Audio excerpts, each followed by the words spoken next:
E eu convidei para que ele viesse aqui para fazer uma performance aqui, mas eu não sei porque ele não aceitou. O estabelecimento de uma regra última, absoluta, quanto ao seu conteúdo, era uma questão de fé e não de ciência. Por isso que o Kelsen se negava a definir a norma fundamental. Ele deixava sempre em aberto. Porque ele recusava... Se negava ou não podia. Né? Não podia, melhor dizendo. Obrigado, Menescal. Ele deixava sempre em aberto, porque se ele tivesse que realmente colocar no papel, ele teria que admitir a metafísica. Do ângulo da razão, o máximo que se pode estabelecer é uma norma fundamental absoluta quanto à sua forma.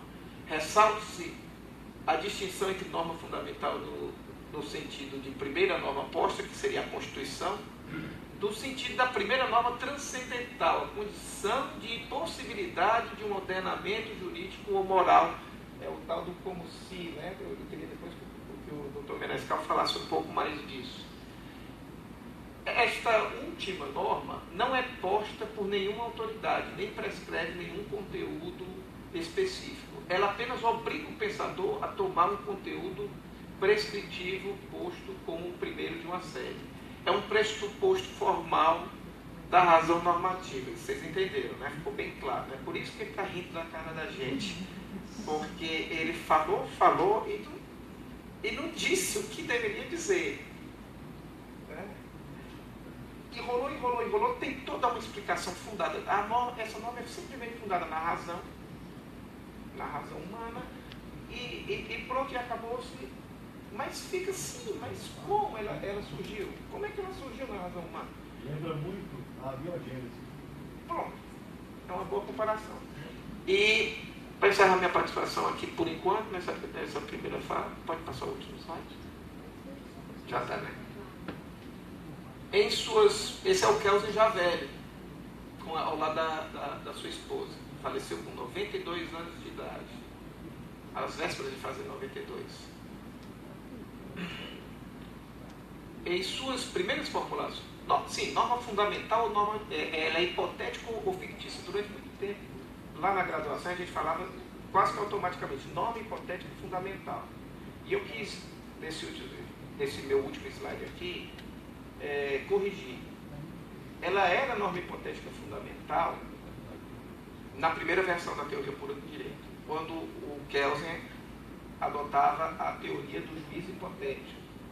O mais correto é só chamá-la de norma fundamental, porque na segunda versão, em 1960, ele abandona a teoria do juiz hipotético e abraça a teoria do imperativo despsicologizado, e passa a dizer que a norma fundamental não é mais hipotética, e sim fictícia, e é o que eu explico aqui. Em suas primeiras formulações, Kelsen caracteriza a norma fundamental como uma ferramenta epistemológica, pressupondo a validade do ordenamento jurídico através de uma suposição hipotética. Ao tratá-la como hipótese, Kelsen assume ser a Grundnorm fruto de um ato de cognição e não de vontade. Posteriormente, mudou sua posição ao sugerir que a norma fundamental é, na verdade, uma norma fictícia, meramente pensada, produto de um mero ato de vontade, também fictício.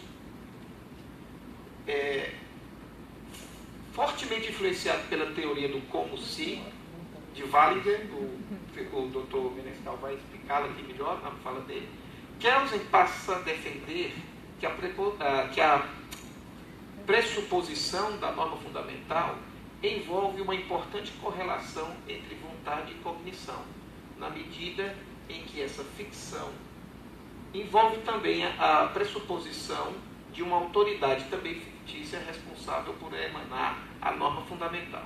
Em conclusão, antes de passar a palavra para esta rosa no jardim de espinhos, que é a doutora Joyciane, a nossa antiga, Kelsen cria uma teoria que ele quer que dê rigor científico ao estudo do direito, mas, ao querer que ela seja uma ciência pura, sem nenhum elemento metafísico, ele acaba envolvido, prisioneiro da sua própria teoria. E é aí que recebe críticas e mais críticas de vários estudiosos mundo afora. Eu não vou me aprofundar nisso, porque a minha missão era dar só ao pensamento de Fels. E quem vai desenvolver isso melhor é o Dr. Menescal. Então, o grande contraponto da teoria pura do direito estava no direito natural. E, então, para expor o direito natural e exemplificar, eu passo agora a palavra à doutora Joyce. Pode pegar até no colo. Não, você pode botar no seu colo.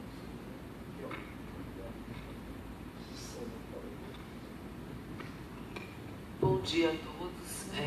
Agradeço imensamente ao desembargador Heráclito, presidente da SMEC, por haver me confiado. Certamente a minha participação nesse evento tão masculino se deve ao espaço que eu consegui conquistar no coração do professor Arnaldo nos últimos anos. O professor Arnaldo foi meu colega, aliás, o professor Arnaldo, como em relação a todos nós que fizemos direito aqui no Ceará e que estudamos direito no Brasil, foi nossa principal leitura, né?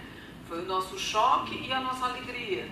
Nas cadeiras iniciais, lidando com a teoria da norma, eu tive de ler 5 vezes para entender um pouco, né? Mas a maior alegria foi ter tido a honra de estudar com o professor Arnaldo no curso de doutorado pela Universidade Federal de Pernambuco. Ali eu conheci uma pessoa mais descontraída, respeitosa demais em relação aos professores que nos davam a aula, muitas vezes dizendo coisas que para o professor Arnaldo soavam como verdadeira heresia, mas ele tinha uma paciência respeitosa de ouvir aquele professor.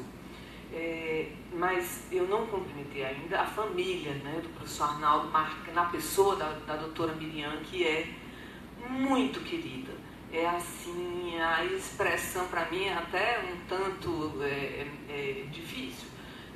Falar nesse momento olhando a doutora Miriam, que para mim se mescla na figura do professor Arnaldo, em virtude de uma vida tão longa, né? Acho que tiveram juntos, porque são irmãos, viveram a primeira infância, a segunda juntos e depois moraram juntos, então com certeza tem uma cumplicidade maior do que a que se tem entre os cônjuges, a que se vê entre os pais, a que se vê entre irmãos. Doutora Miriam, meu abraço especial à senhora. E aos demais que eu vejo, alunos, vejo também desembargadores, meu conterrâneo, doutor Teodoro, doutor Washington, que teve uma passagem pelo mestrado da Unifor, nós aguardamos a sua volta. Enfim. Então, a minha experiência com o professor Arnaldo foi no momento do curso de doutorado, e não como o Clay e os 7, né? E os demais 6 que tiveram essa oportunidade de lidar com o professor na graduação.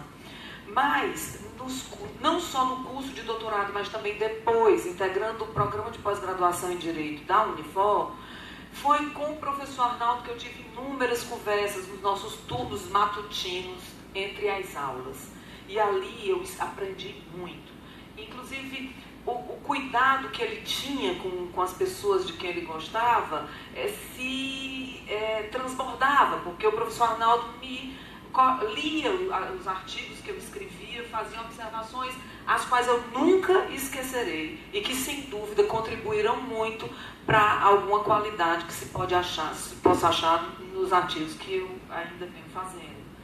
Mas uma das coisas marcantes, embora ele não se definisse, não é, ele não se adjetivava, mas todos nós podíamos observar que, sem dúvida, o professor Arnaldo era um humanista.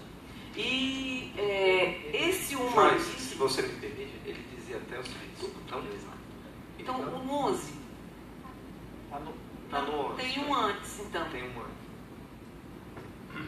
Você já fez aquela alteração, tá? Então esse não é o meu. Já, pronto, tá? Não é o meu, teu. esse não é é o que eu te mandei, não. Era para trocar, Débora, enquanto a gente estava falando. Aquele que eu te mandei por WhatsApp, que ficou desformatado, né? Vá lá e substitua ele enquanto eu estou aqui bem, falando. vamos lá. Eu ia só complementar, o Arnaldo dizia efetivamente que ninguém pode se autoconceituar, se definir. E agora, ele dizia, se tivesse que se definir, seria mais na linha do culturalismo jurídico, que era do Cócio. E no Brasil tinha como representantes o Miguel Reale e o Djaci Menezes, que ele era muito amigo do Djaci Menezes. Só que ele dizia que não queria ser definido nessa lei, porque tanto o Reale quanto o Djaci eram de direita. E ele dizia, eu não sou de direita. Então, o professor Arnaldo, sendo um humanista e, na verdade, um estudioso da democracia grega, uma das coisas marcantes era uma frase creditada a Protágoras, que ele sempre dizia, né, que o homem é a medida de todas as coisas. Das coisas que são, enquanto são, das coisas que não são, enquanto não são. Então, essa doutrina sofista vai oferecer oposição àquela percepção do direito firmado especificamente na lei. E aqui eu faço uma nota de rodapé grifada em negrito para dizer que eu não entendo filosofia, não estudo filosofia. Na verdade, eu sou só uma simpatizante, porque não tem como a gente estudar direito sem ter um olhar em outras áreas, como a filosofia, até mesmo a psicanálise, no caso do trabalho com direito de família. Mas essa discussão básica, né, eu estou aqui por atrevimento e pelo carinho do Klein em me convidar. Mas eu terminarei a minha conversa numa coisa bastante prática, que recentemente chegou às minhas mãos, originária da desembargadora Vilauba e do desembargador Carlos Alberto. Então, essa doutrina sofista vai ser o primeiro momento em que a gente vê esse choque, né? Uma oposição ao direito positivo mesmo, em virtude da necessidade de se estimar esse aspecto valorativo, que é o posicionamento do homem nessa medida primária e principal, né?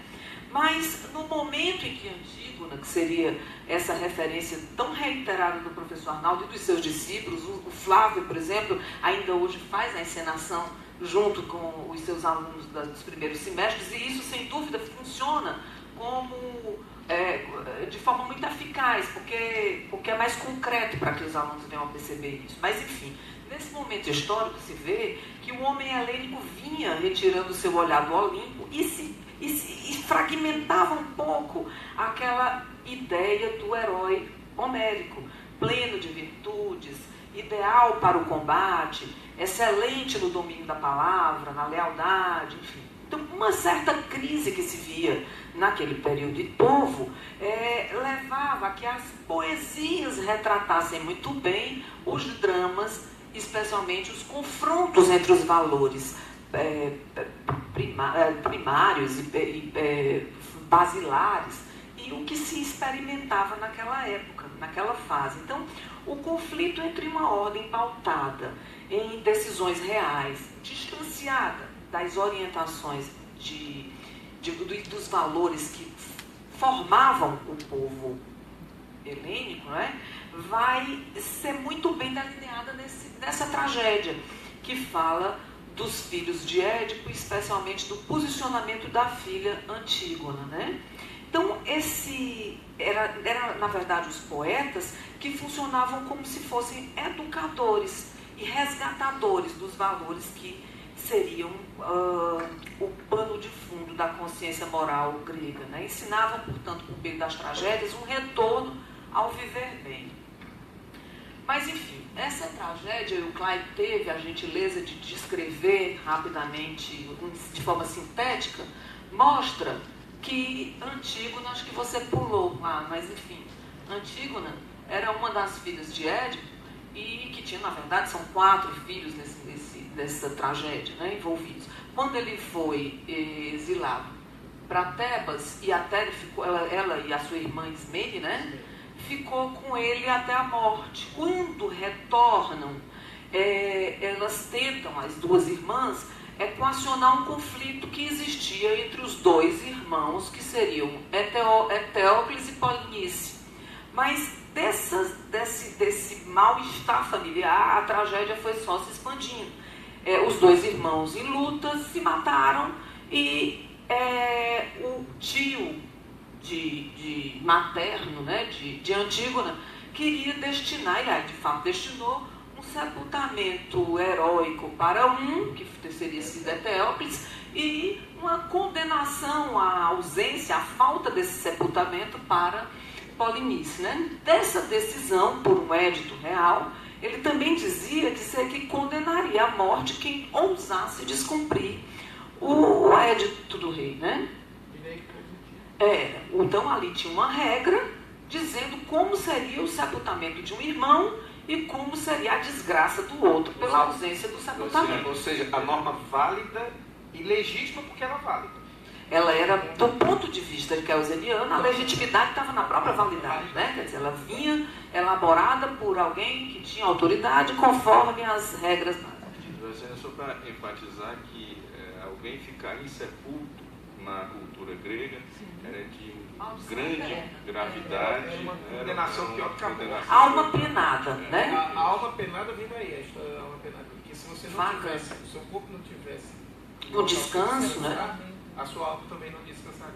Então, Antígona se insurge contra o édito real, dizendo que ele não teria autoridade para se contrapor às leis divinas e que ele, portanto, não poderia condenar a que alguém não pudesse, ainda que no descanso eterno, gozar do que seria a regra dessas leis que de sempre estava escrito no coração, até fazendo uso de São Paulo adiante, né? No coração dos homens, né? Enfim, com essa morte, na verdade, eu acho que tem aí, não sei se tem um diálogo de Antígona né? Mas enfim, Antígona ainda procurou Ismênia, a sua irmã, né? Mas Ismênia disse assim, mas nós, mulheres, vamos nos atrever a ir contra o rei. Então Ismênia ela não era uma mulher empoderada, né? Antígona, ela teve medo e recuou. Eu não sei bem se era bela, mas ela era recatada. Então ela não era intrépida como Antígona, que a despeito de ser mulher, ostentava uma virtude do herói helênico, né? Então Antígona corajosa, ela diz, eu vou garantir o sepultamento ao meu irmão, né? E assim ela procedeu, passou essa parte. Quando Creonte soube, ele interpelou Antígona nesse diálogo. Sabias que eu havia proibido por uma proclamação que fizeste? E ela respondeu, sim, eu sabia. Nem o poderia ignorar, pois era coisa pública. A versão do professor Arnaldo, eu lembro, ele dizia demais assim, pois era notório, né? Creonte diz, e contudo tiveste a ousadia de desobedecer essa determinação? Antígona diz, a justiça, deusa que habita com as divindades subterrâneas, jamais estabeleceu tal decreto entre os humanos. Tampouco acredito que tua proclamação tenha legitimidade para conferir um mortal o poder de infringir as leis divinas, nunca escritas, porém irrevogáveis. Não existem a partir de ontem ou de hoje, são eternas. Os estudiosos de literatura dizem que esse é um dos textos, se não o mais belo, um dos mais belos que Sófocles escreveu e que foi escrito na literatura mundial. Bom, então, feita essa ilustração, a gente chega ao livro do professor Arnaldo, mas eu não vou exatamente ao livro e convido a vocês que quiserem matar um pouquinho a saudade, ler o verbete que ele fez sobre coação, que está publicado na revista Pensar. E lá ele diz, sinteticamente, pode passar, por favor, ele diz, então não salvou o meu, não. Então não salvou, não. Não é aí, não. Passa, eu acho que é porque não pegou o meu. Mas o professor Arnaldo diz o seguinte, compete ao direito natural a preservação dos princípios éticos e axiológicos que delineiam a dignidade da pessoa humana. Enquanto ao direito positivo, o direito positivo deve expressá-los e garanti-los por meio da positivação normativa na esfera da convivência social. Então ele creditava ao direito natural a tarefa de prover ideologicamente um direito positivo, nesse sentido. E quanto a Kelsen, né, que já foi explicado aqui rapidamente pelo Klein, o direito natural não teria vaga, não teria espaço na estrutura pensada por Kelsen. A ideia que Kelsen traduzia ali era uma ideia de realidade jurídica teórica. Na verdade, era a realidade jurídica, esse próprio termo, realidade, era usado numa perspectiva teórica. Não a realidade da vida, não a realidade social. Até porque, embora ele não negasse a importância dos fatos ou dos valores, ele simplesmente afirmava que isolaria a estrutura normativa da influência desses fatores externos como uma forma de garantir essa neutralidade científica. Mas, mesmo examinando essa estrutura teórica, o professor Arnaldo soube acreditar valor à obra kelseniana e ele dizia que os escritos de Kelsen teriam cumprido a missão de fertilizar mentes para a alteração da realidade circundante. Na verdade, o conhecimento é sempre uma concretização coletiva. Alguém que constrói, outro vai adiante, as críticas são utilizadas para propulsionar uma nova caminhada, enfim. O professor Arnaldo até gostava demais do Karl Popper, né? Das conjecturas enfim, que todo conhecimento é falseável, você precisaria confrontar, enfim. Bom, então, ao longo do século XX, por mais de 60 anos, nós continuamos discutindo Kelsen. Até hoje, quando você estuda, você tem um livro do Canários, o Pensamento Sistemático do Canários, tem um prefácio do Antônio Menezes Cordeiro de 100 páginas, mostrando que, na verdade, ao final do século XX, a segunda metade do século XX, o grande problema teria sido a descoberta do método. A gente agora já estava muito mais a olhar era o direito positivo e como interpretar de maneira mais adequada, e assim o positivismo também vai se dividir em várias nuances e categorias, outras escolas, correntes vão explicar, mas o fato é que a dignidade da pessoa humana, ao final das guerras grandes do século XX, acaba alcançando as constituições. E as constituições que vão se formulando nesse período do pós-guerra, especialmente a alemã e a italiana, vão enfatizar esse princípio que, na verdade, traz aquela primeira frase: o homem sendo a medida de todas as coisas. A Constituição alemã e a italiana ainda acrescentam o direito ao desenvolvimento da personalidade, o que amplia uma cláusula geral de tutela à pessoa que reconhece a pessoa no seu aspecto dinâmico. E aí, assim, é nesse pontinho que eu pego para estudar as coisas que eu tenho estudado no direito civil.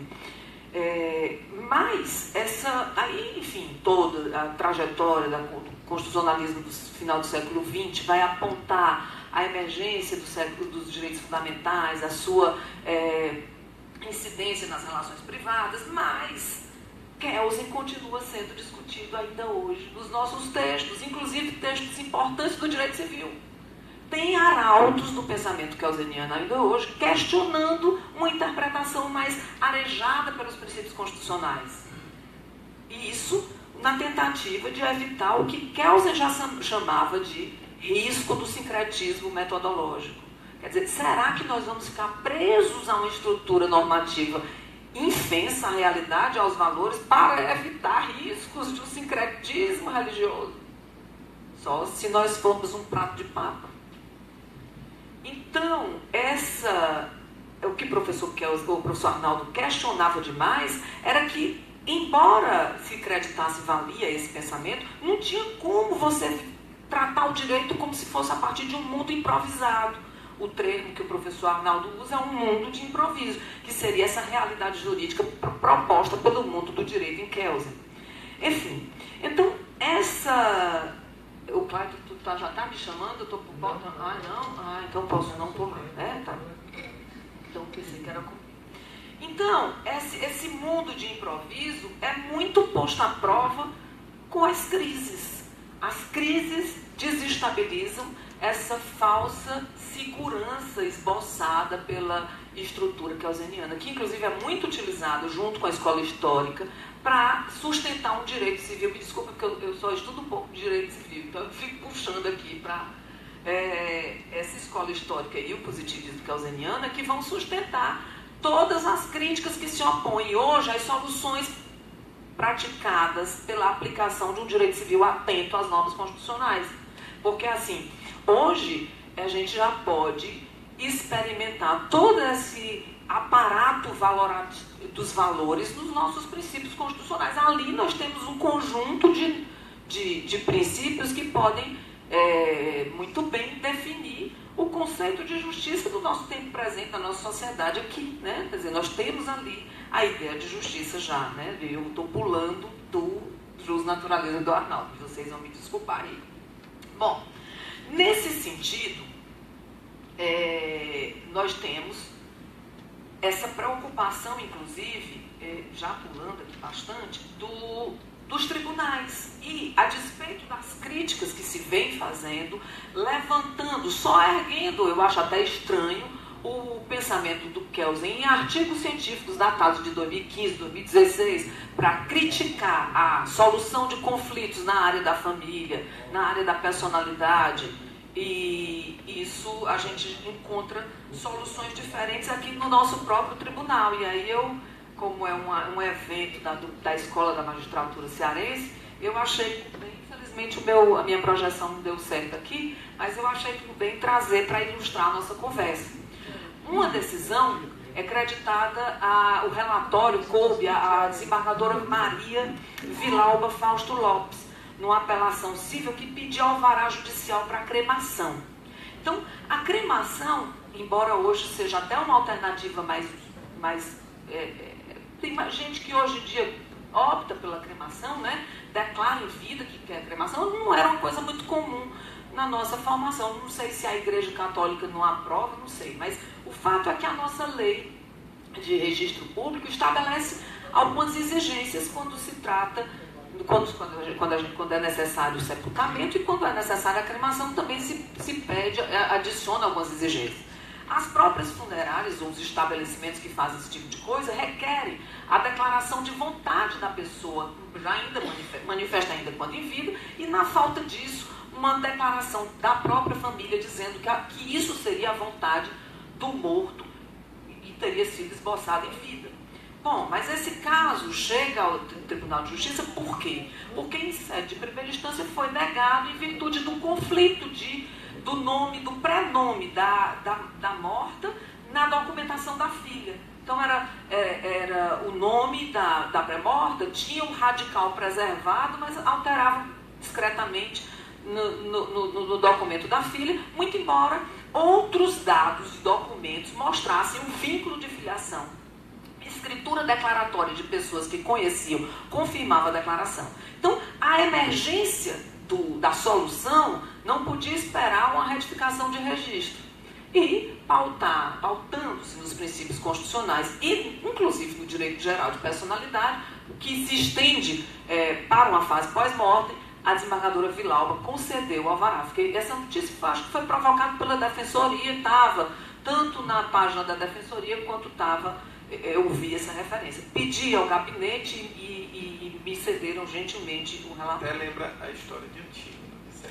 Então, quer dizer, começamos com a morte e terminamos com a cremação, mas ainda tem uma outra decisão que também arrepia a estrutura normativa infraconstitucional, que seria a alteração de gênero de pessoa com disforia de gênero sem a cirurgia de redesignação sexual. Essa matéria hoje também situada no grande campo do desenvolvimento da personalidade, da identidade, e o SUS já até determinou uma política e tem critérios, tem normas específicas para autorização da redesignação.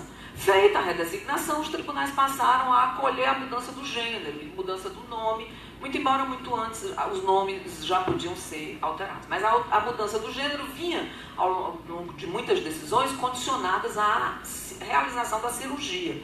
No entanto, o Código Civil diz, o próprio Código, que ninguém pode ser submetido a tratamento que cause risco de morte, né?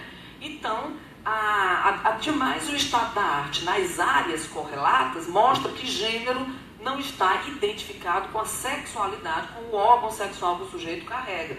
Então, uma outra decisão também interessante do Tribunal de Justiça do Estado do Ceará tem como relator o desembargador Carlos Alberto Mendes Forte, no julgamento da apelação civil, que o número está aí, eu não vou repetir não. Aliás, o número não está aí, né? A imposição, então, as palavras do relator, a imposição transexual do gênero adquirido no nascimento ou condicionar a retificação civil à submissão de cirurgia de adequação sexual e ou terapia hormonal não são opções que manifestam respeito à dignidade da pessoa humana.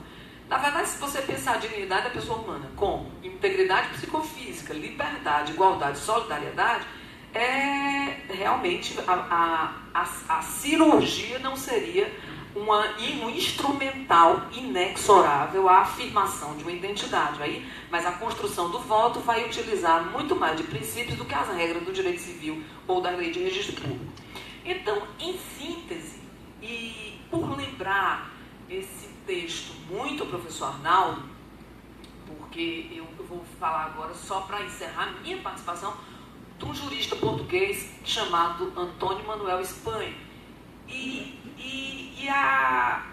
Os elogios que ele tece aos juristas brasileiros para que a gente possa ter um pouco mais de autoestima, coisa que não faltava ao professor Arnaldo. Ele não tinha preocupação com a aceitação do pensamento dele por jurista espanhol, europeu, ou que fosse, ou de outra parte do nosso Estado. Ele tinha um pensamento independente e autônomo, e assim ele sustentava. Então, eu vou tomar a liberdade de ler o trecho do Manuel Espanha. Comparar as formações discursivas do direito na Europa e na América Latina é hoje um bom exercício para confirmar que o discurso jurídico na Europa não é um discurso universal. E para constatar que hoje nem sequer é um discurso inovador ou de vanguarda. Aí eu pulo um trecho.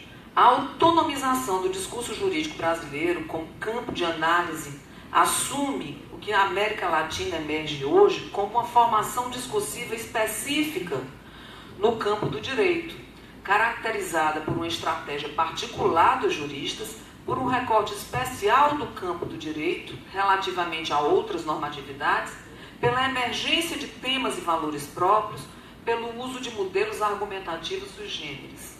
A especificidade do discurso brasileiro de hoje não pode sintetizar-se, algo simplificadamente, salientando o peso que nele tem, uma concepção crítica e socialmente comprometida do direito. Então, eu fico feliz de ver o Tribunal de Justiça decidindo assim, de ter tido a oportunidade de conviver tanto tempo com o professor Arnaldo, uma pessoa tão autêntica e tão criativa, num mundo onde muitas vezes a gente se curva.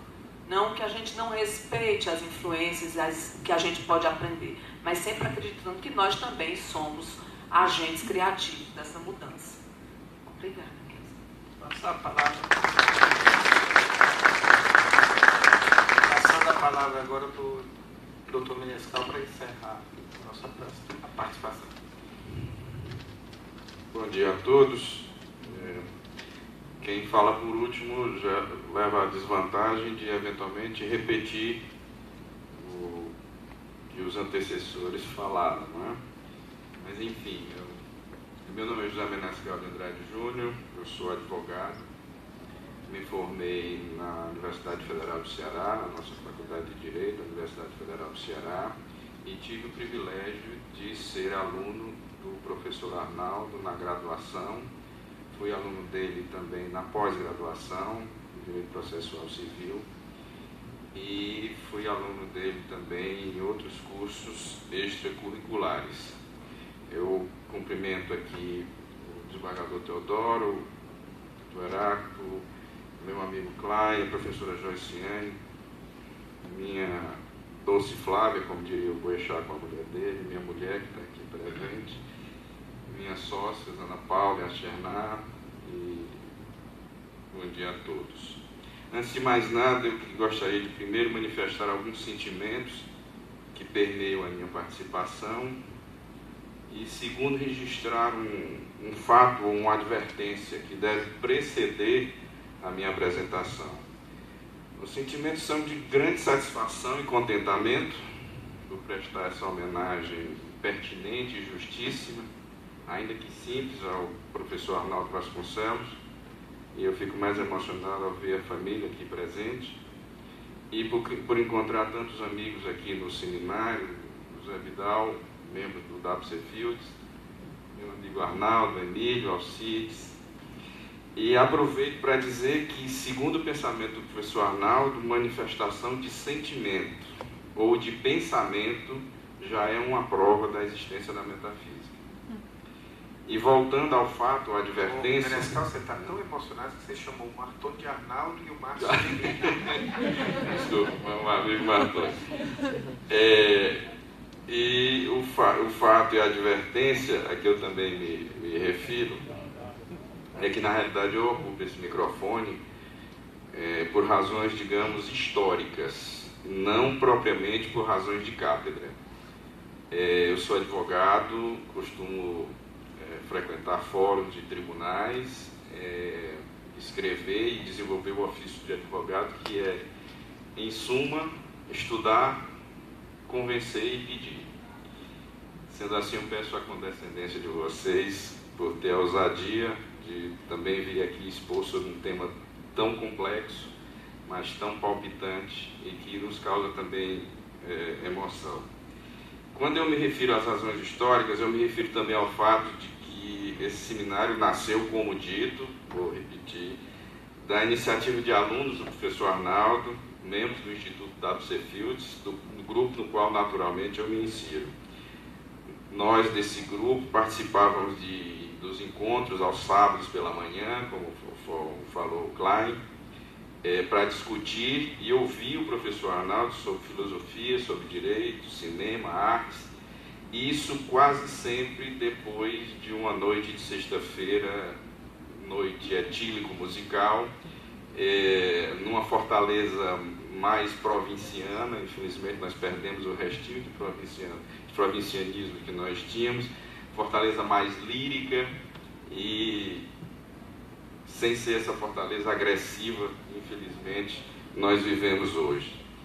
Até hoje eu não sei bem por que o nome do Instituto W.C. Fields.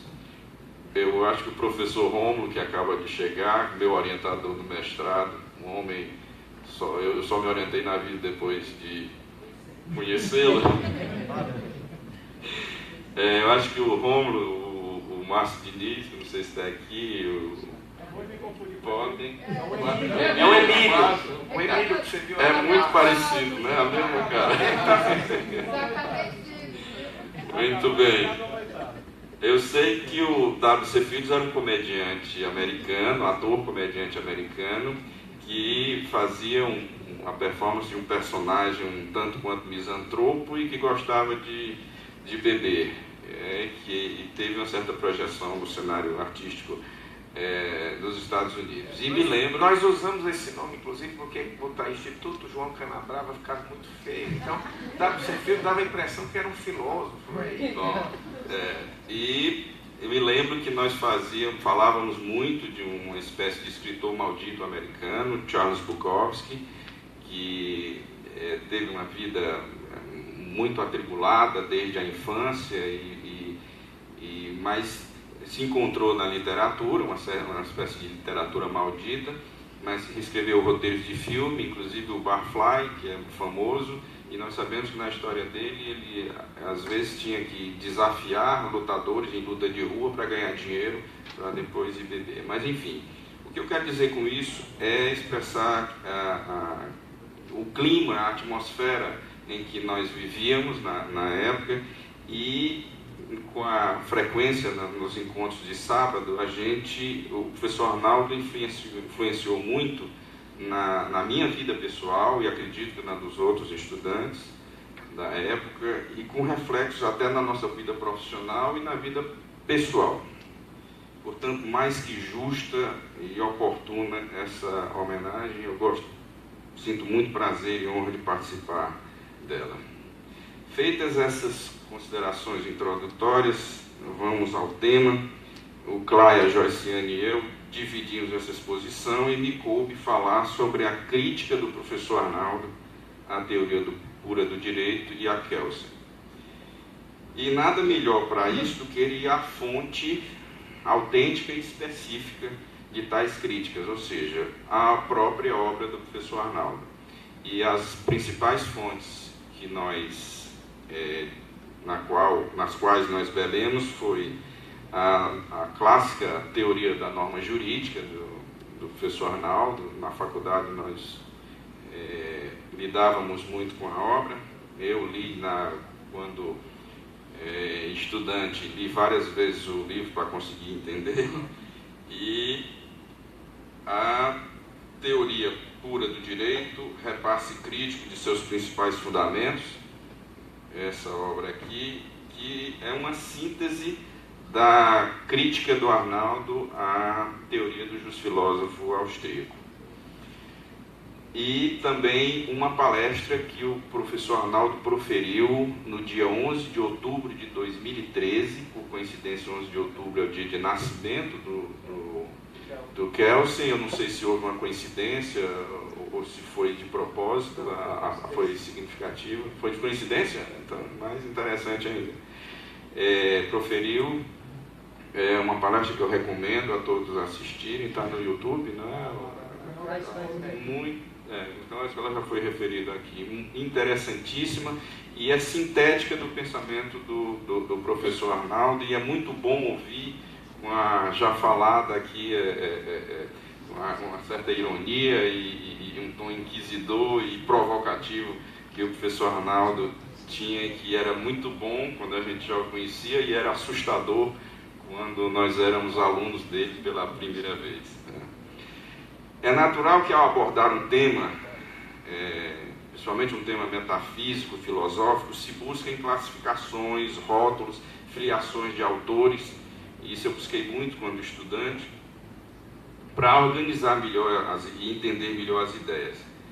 No entanto, esse rótulo, essa classificação, nem sempre são possíveis, e quando são possíveis, não são exatas, elas são imprecisas.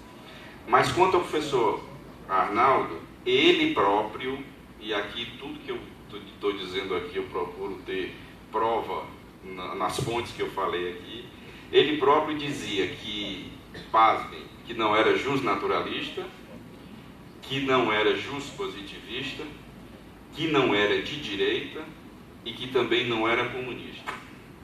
Graças a Deus. Disse também que os outros que o classificassem. Passa aí o próximo slide.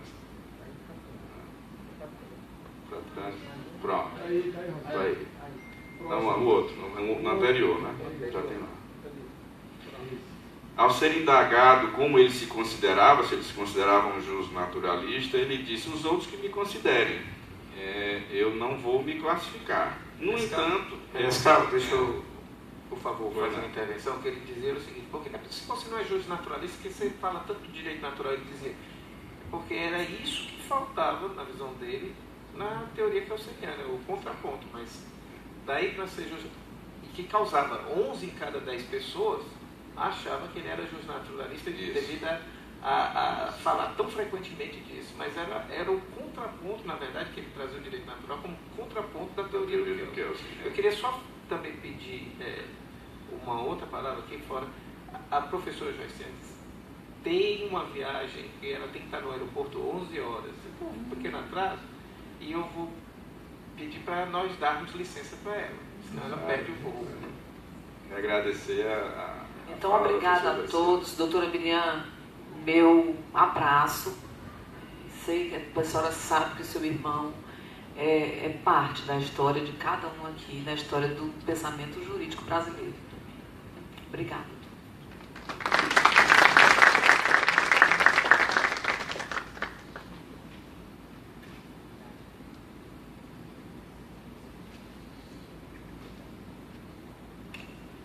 Bem, então, continuando, talvez devêssemos classificar o professor Arnaldo, se é que temos que fazê-lo, pelo que ele não era. Né? E, ao contrário do que se pode pensar, a classificação pelo que não tem grande importância no mundo da ciência. Serve para, por exemplo, se algum filósofo ou teórico desenvolver determinada teoria e, ao fim e ao cabo de algum tempo, se descobrir que a teoria não tem fundamento, não tem sustentação, serve para demonstrar que aquele caminho não se deve seguir mais, se deve seguir outro caminho, mesmo que a partir dos mesmos fundamentos, das mesmas premissas. Mas eu acho que o professor Arnaldo também não resistiu à tentação da classificação, e ele disse: se for para me classificar, abre aspas, eu estaria no rumo do culturalismo jurídico de Miguel Reale e de Jaci Menezes, que já foi falado aqui. E que ele não gostava dessa classificação, porque são autores que são tidos como autores de direita, e ele não se considerava de direita, muito menos comunista. E nessa tentativa de classificação do pensamento do professor Arnaldo, é pertinente então vermos algum delineamento conceitual do culturalismo jurídico. E eu escolhi 5 itens para a gente ter uma ideia disso. O culturalismo jurídico parte do pressuposto de que o direito é uma criação do homem inserida no seu universo cultural, dotado de valores, de normas, de circunstâncias, de uma época e de um espaço. E isso se confronta com a teoria do Kelsen logo de cara, porque Kelsen identifica o direito como norma. Direito é norma, direito é estado de onde emana a norma. O segundo ponto é que valores e noções de justiça mudam conforme o tempo e conforme a sociedade.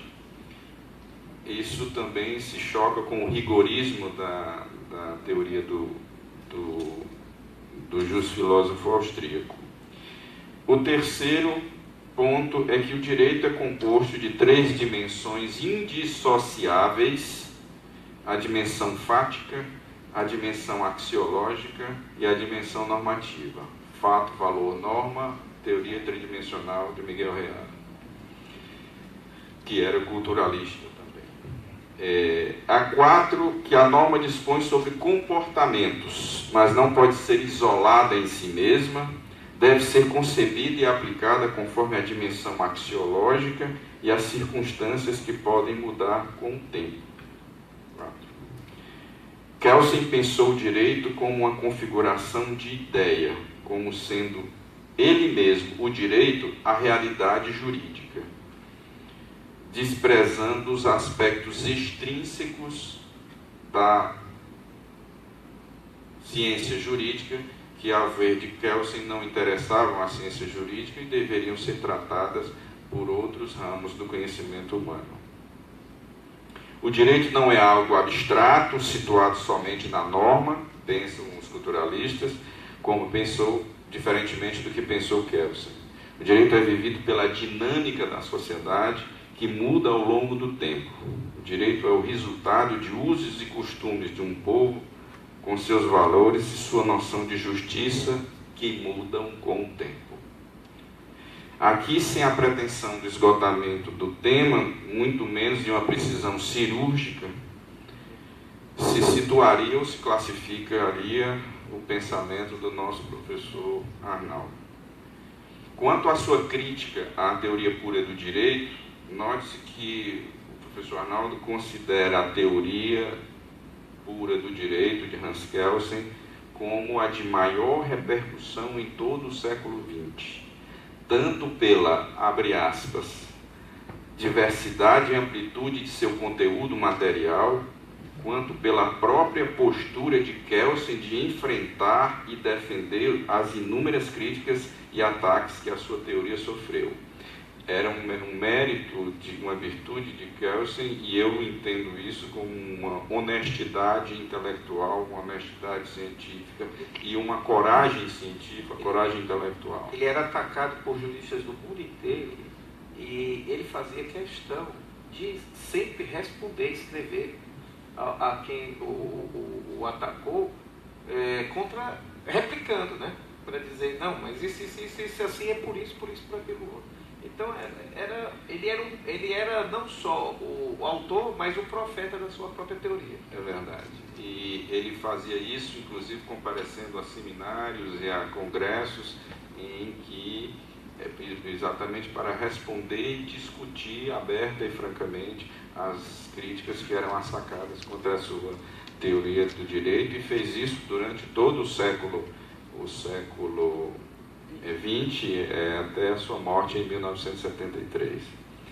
Dessa vivência e do enfrentamento das críticas, Kelsen reformou várias vezes sua teoria, inclusive em pontos essenciais e estratégicos, a ponto de se distinguir em 3 fases do pensamento kelseniano: a fase do construtivismo crítico, de 1911 a 1921, a fase clássica, de 1921 a 1960, em que foi editada a primeira, veio a público a primeira edição da Teoria Pura do Direito, e a fase cética, de 1963 a 73. E o professor Arnaldo exalta a defesa persistente que Kelsen fez de sua teoria, mas ao mesmo tempo afirma que Kelsen se tornou, como já dito aqui, um refém do seu próprio método, diante do rigorismo e da rigidez do método positivista em que se inseria a sua teoria. E o professor Arnaldo faz críticas diretas, e essas críticas foram extraídas da conclusão desta obra, que eu recomendo a leitura veementemente. A primeira crítica que o professor Arnaldo faz é de que a lógica do direito como norma e como ciência pura priorizou o ideal, relegando o mundo real. Em outras palavras, o direito como ideia desprezou os aspectos da realidade no tempo e no espaço. Nas próprias palavras do Arnaldo, eu vou me permitir ler o texto pela sua eloquência. A lógica da teoria pura, por unilateralmente formal e absoluta, não conseguiu dar conta da complexidade do direito, nem como essência, nem tampouco como fenômeno.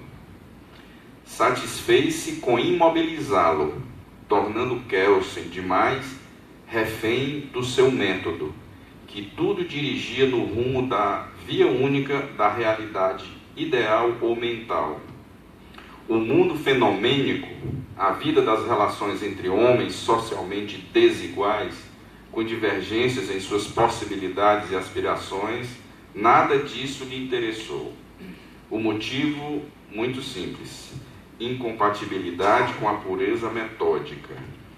Entre a realidade fática e a teoria, sacrificou-se, pois, sem a mínima contemplação, toda a realidade. Em outras palavras, é como se a teoria pura do direito, como o próprio nome diz, para ela só interessa a norma, e ela se cinge a este conceito. A norma é o próprio direito, é o próprio objeto de estudo do direito. Outras realidades são realidades extrínsecas que devem ser examinadas por outras ciências, antropologia, ou sociologia, psicologia, seja lá o que for, não pela ciência do direito. A outra crítica que o professor Arnaldo faz é de que o positivismo é contaminado pelo idealismo, que define a norma como realidade mental. E norma como realidade mental, em última análise, segundo o professor Arnaldo, é um conceito metafísico. Terceiro ponto, que o direito como elemento do mundo do dever ser, no qual o próprio Kelsen incluiu o direito, se dissocia do realismo por incompatibilizar-se com a realidade da vida social, o mundo do ser. Próximo. Ao final, o antijusnaturalismo é vencido pela entrada de um mínimo de metafísica e de direito natural na teoria do Kelsen, que Kelsen admitiu, segundo o professor Arnaldo, no final da vida, principalmente manifestada na reformulação da doutrina da norma hipotética fundamental, que, a meu ver, aqui é uma impressão pessoal, não é do professor Arnaldo, sempre foi o tormento do justo filósofo austríaco, a definição desta norma, tanto que ele passou do ficcionismo para o imperialismo despsicologizado, da hipotética para fictícia, o imperativo despsicologizado. Segundo Arnaldo, no final, Kelsen admitiu, como eu disse, que a ciência jurídica teve que ultrapassar a fronteira do positivismo puro. A teoria pura do direito não conseguiu a recuperação da doutrina positivista, em profunda crise na virada do século XIX. Que era o objetivo dele, né? Revitalizar o positivismo. Dele e do Círculo de Viena, né? Os intelectuais que se reuniam em Viena, que era, vamos dizer, a cúpula do pensamento intelectual europeu. Aproveitar para destacar isso.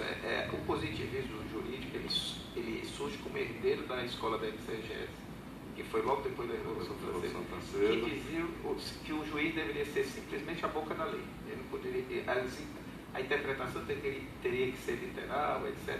Aí dessa escola, porque que surge depois que cai o rei, a lei assume o lugar do rei, né? Dessa escola que deriva, anos depois, o positivismo.